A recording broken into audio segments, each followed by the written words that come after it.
Hello दोस्तों, मैं doctor Syed कमाल फ्रॉम मुरादाबाद। प्रोस्टेट ग्लैंड आदमियों में एक बहुत ही इंपॉर्टेंट ऑर्गन होता है। ये आपके रिप्रोडक्टिव सिस्टम और यूरिनरी सिस्टम जो एक्सक्रीटरी सिस्टम होता है उसको हेल्दी रखने के लिए बहुत ज़रूरी होता है। ये आपकी सेक्स लाइफ के लिए भी बहुत ज़रूरी होता है और बच्चे पैदा करने की सलाहियत को ये बढ़ाता है। कभी कभी ये खुद बीमारियों का शिकार हो जाता है जिससे आपकी ज़िंदगी खराब होने लगती है। तो दोस्तों, आज की वीडियो प्रोस्टेट ग्लैंड के बारे में होगी। इसमें बताऊंगा कि प्रोस्टेट ग्लैंड क्या है, ये कैसे काम करता है और ये इसमें कौन कौन सी बीमारियां हो सकती हैं और उनसे बचने के लिए हम क्या कर सकते हैं। तो दोस्तों, प्रोस्टेट ग्लैंड असल में एक छोटा सा मांस का टुकड़ा होता है जो अखरोट होता है, वॉलनट होता है, उसके नॉर्मल जो साइज होता है उसके नॉर्मल अखरोट के साइज के बराबर इसका साइज होता है। इससे बड़ा नहीं होता है ये। और इसका वेट लगभग 25 ग्राम ही होता है। जो यूरिनरी ब्लैडर होता है हमारा, आपका यूरिनरी ब्लैडर होता है वो उसके नीचे सिचुएटेड होता है।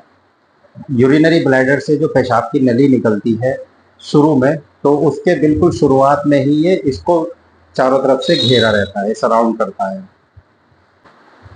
अब बात करते हैं कि ये करता क्या है, यानी इसका क्या फंक्शन है हमारी बॉडी में। तो दोस्तों, आपके वीजे में जो सफ़ेद सफ़ेद पानी आता है, गोंद की तरह पानी निकलता है ना, तो ये इसी प्रोस्टेट ग्लैंड में बनता है। हालांकि सेमाइनल वेसाइकल्स भी होती हैं और जो प्रोस्टेट ग्लैंड होती हैं, तो ये दोनों जो सीमेन होता है, सीमेन में जो चिपचिपा पानी होता है, सफ़ेद मिल्की वाइट पानी होता है, तो ये इन दोनों ग्लैंड में ही बनता है। देखिए, शुक्राणु जो होते हैं, शुक्राणु स्पर्म जो होते हैं वो आपकी टेस्टिकल्स में बनते हैं, आपकी गोलियों में बनते हैं, जो ट्रांसपोर्ट होते हैं वाया सीमेन। तो सीमेन में जो ये पानी होता है, इसमें शुक्राणुओं को न्यूट्रिशन मिलता है, शुक्राणु इसमें जिंदा रहते हैं। ये एक मीडियम है शुक्राणुओं को ट्रांसपोर्ट करने का और उन्हें जिंदा रखने का। तो प्रोस्टेट ग्लैंड में ये जो व्हाइट मिल्की फ्लूइड बनता है, पानी बनता है, ये शुक्राणुओं को ट्रांसपोर्ट करता है बाहर की तरफ को। और प्रोस्टेट ग्लैंड से एक चिपचिपा एक fluid, clear clear fluid secrete होता है जो हमारी जो पेशाब की नली होती है उसको चिकना रखता है। तब यूरिन पास होता है तो ताकि जलन ना हो। और उसके जो यूरिन के जो साइड इफेक्ट्स होते हैं, जो इफेक्ट्स होते हैं सेल्स पर, नली की सेल्स पर, वो ज़्यादा ना हो, इसलिए जो प्रोस्टेट ग्लैंड का सिक्रीशन होता है इसको चिकना बनाए रखता है। तो दोस्तों, एक बात यहाँ पर ये देखिए कि कभी कभी क्या होता है कि थोड़ी बहुत उत्तेजना से या फिर थोड़े बहुत इस तरीके के फिल्म वगैरह देखने से क्या होता है कि चिपचिपा फ्लूइड्स निकल आता है। तो जनरली ये नॉर्मल ही होता है, ये कोई बीमारी नहीं होती है। ये सेमाइनल वेसिकल और ये प्रोस्टेट ग्लैंड का और जो थोड़ी मोटी छोटी और भी ग्लैंड होती हैं उनका सिक्रीशन मिलके ये पेशाब की नली को चिकना बनाता है। तो ये बीमारी नहीं होती है, इससे कोई घबराना नहीं चाहिए। हाँ, अगर बहुत ज़्यादा क्वांटिटी में या बार बार इस तरीके से ये परेशानी होने लगती है तो ये फिर बीमारियों में आ जाता है। तो दोस्तों, प्रोस्टेट ग्लैंड का काम यही होता है। तो अब कभी कभी क्या होता है कि प्रोस्टेट ग्लैंड खुद बीमारियों का शिकार हो जाती है और आपकी ज़िंदगी खराब सी होने लगती है। तो यहाँ पर मैं 3 ऐसी खतरनाक बीमारियों का जिक्र करूंगा जो बहुत कॉमन है प्रोस्टेट से रिलेटेड। तो दोस्तों, पहली बीमारी तो है बीपीएच। बीपीएच मतलब बिनाइन प्रोस्टेट हाइपरप्लाजिया, यानी इसमें जो है आपके प्रोस्टेट का साइज बढ़ जाता है।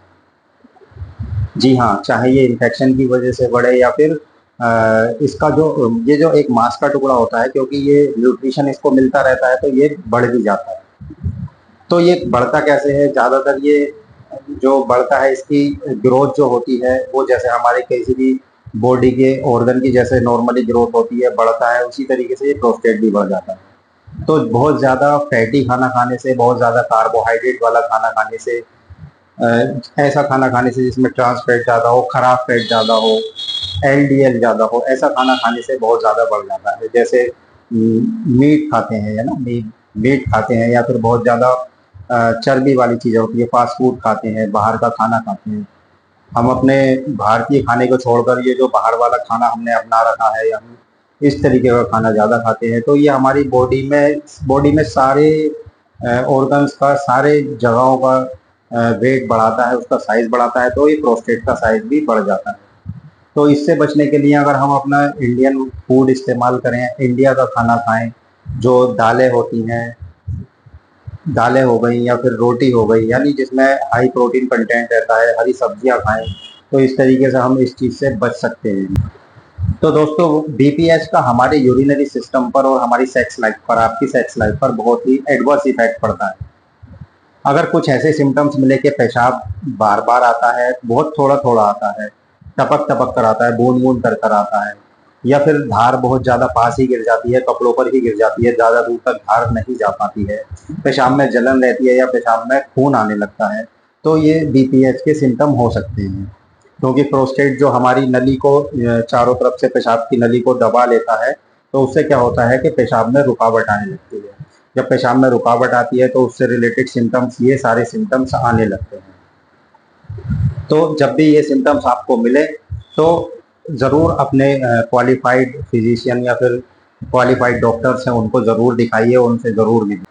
प्रोस्टेट की दूसरी कॉमन बीमारी है प्रोस्टाटाइटिस। जी हाँ, प्रोस्टाटाइटिस का मतलब इन्फ्लामेशन ऑफ द प्रोस्टेट। इसमें क्या होता है, जैसे हमारी बॉडी में कहीं भी, मान लीजिए हाथ पर ही अगर इन्फेक्शन हो जाए तो उसकी वजह से सूजन हो जाती है, गर्मी रहने लगती है और दर्द रहता है, यानी इन्फ्लामेशन होने लगता है। तो वैसे ही हमारे प्रोस्टेट में भी किसी इन्फेक्शन की वजह से, चाहे वो बैक्टीरियल इन्फेक्शन हो, वायरल इन्फेक्शन हो या फंगल इन्फेक्शन हो, इन सब की वजह से इन्फ्लामेशन स्टार्ट हो जाता है, जिसकी वजह से बहुत ज़्यादा तकलीफ होती है। पेट के निचले हिस्से में दर्द रहता है, पेशाब जलन के साथ आता है या फिर बार बार आता है, या पेशाब में कभी कभी खून आता है, और कभी कभी तो सीमेन में भी खून आ सकता है।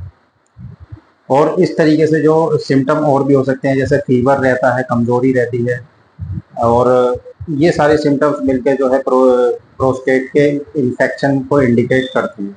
अगर ये इन्फेक्शन, ये वाले सारे सिम्टम अगर आपको मिल रहे हैं तो आप अपने फिजिशियन से ज़रूर मिलें। तीसरी बड़ी बीमारी है जो बहुत ही कॉमन है, जी हाँ बहुत कॉमन है, अनकॉमन नहीं है। तो ये बीमारी है प्रोस्टेट का कैंसर, यानी प्रोस्टैटिक कैंसर। ये बीमारी बहुत खतरनाक है और दुनिया में बहुत ज़्यादा आम है, और हमारे देश में भी ये बहुत ज़्यादा आम बीमारी हो चुकी है। प्रोस्टेट के जो शुरुआती स्टेजेस होती हैं वो जनरली पकड़ में नहीं आती है, इसलिए बहुत जो सेक्सोलॉजिस्ट हैं या यूरोलॉजिस्ट हैं वो ट्राई कर रहे हैं कि प्रोस्टेट कैंसर को बिल्कुल शुरू में ही कैसे पकड़ा जाए, जिससे कि आपकी लाइफ को बचाया जा सके, आपको हेल्दी बनाया जा सके।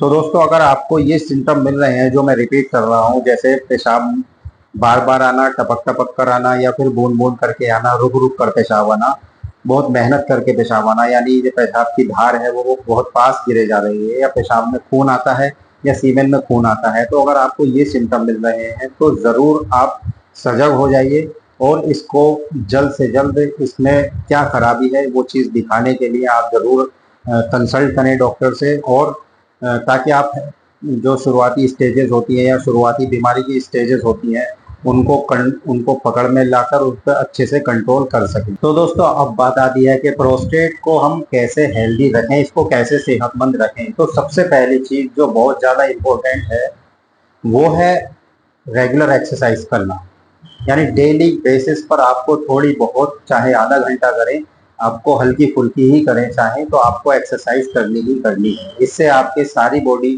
के साथ साथ आपका प्रोस्टेट भी हेल्दी रहेगा।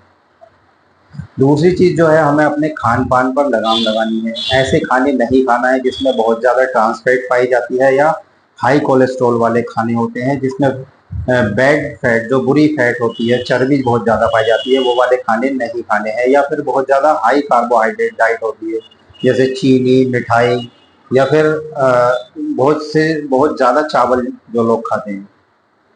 तो देखो जो हमारे इंडिया की डाइट है, अगर हम सोचें तो पहले जो डाइट चलती थी, आजकल की डाइट तो बहुत ज़्यादा मॉडिफाई हो चुकी है, लेकिन जो पहले डाइट चलती थी 20 से 25 साल पहले, वो कितनी कम फैट उसमें होती थी और हाई प्रोटीन डाइट होती थी। जैसे दालें हो गई, हर तरीके की दालें हो गई, हरी सब्जी हो गई, और रोटी खाते थे।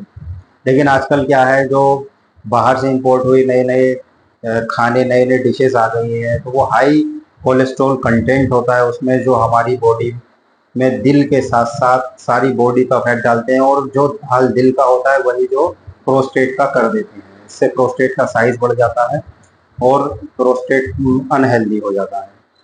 तो खाने में ऐसी डाइट लें जो हमारी सारी बॉडी के लिए हेल्दी हो। अनाज वाली डाइट हो गई, चावल कम से कम खाएं, मीठा कम से कम खाएं, और हाई प्रोटीन डाइट खाएं।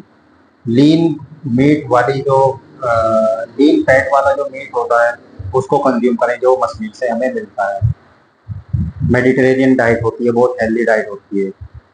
और दूसरी चीज़ क्या है, स्ट्रेस फ्री रहें। स्ट्रेस फ्री का मतलब क्या है कि हमें जो दुनिया भर की स्ट्रेस है आजकल, काम की स्ट्रेस है, सक्सेस की स्ट्रेस है, या जो भी दुनिया भर की स्ट्रेस है, घर की जिम्मेदारियां होती है, उसमें स्ट्रेस में इंसान रहता है।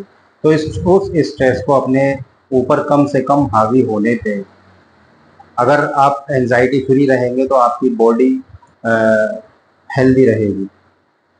इसके अलावा अगर स्मोकिंग कर रहे हैं, सिगरेट पी रहे हैं, शराब पी रहे हैं, या फिर किसी भी की तरह का नशा कर रहे हैं, तो ये चीज़ें जो होती हैं डायरेक्टली प्रोस्टेट को अफेक्ट करती हैं। इसलिए अगर प्रोस्टेट को हेल्दी रखना चाहते हैं तो ये सारी बैड हैबिट्स क्विट करनी पड़ेंगी, छोड़नी पड़ेगी।